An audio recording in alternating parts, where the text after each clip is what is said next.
Today's focus is on the role and responsibilities of the first aider, a key element under the topic of introduction and legal responsibilities. A first aider is someone who takes charge in a medical emergency.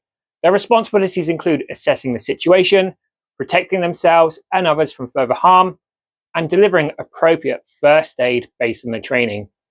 They must stay calm under pressure, act swiftly, and provide reassurance to the casualty in addition to administering physical care.